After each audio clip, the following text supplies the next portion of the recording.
itu pemirsa, setelah sempat terhenti dikarenakan masalah administrasi, dua koridor layanan transportasi publik feeder LRT Musi Emas Palembang kembali beroperasi. Penambahan rute baru koridor 1 dan 2 juga sudah mulai diberlakukan.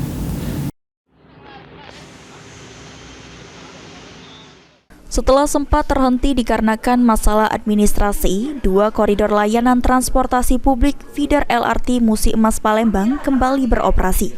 Supir feeder LRT M. Hera mengatakan, selain mulai beroperasi, penambahan rute baru koridor 1 dan 2 juga sudah mulai diberlakukan.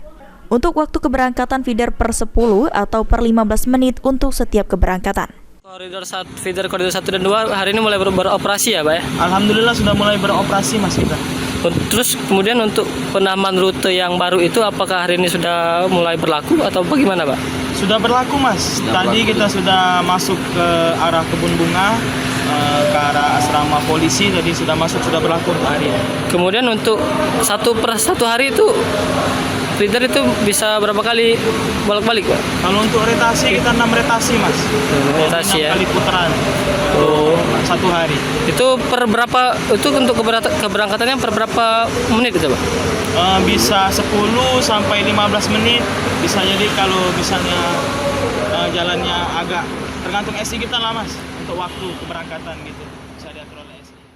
Pantauan Timpal TV, mobil-mobil feeder LRT koridor 1 dan 2 sudah beroperasi seperti semula.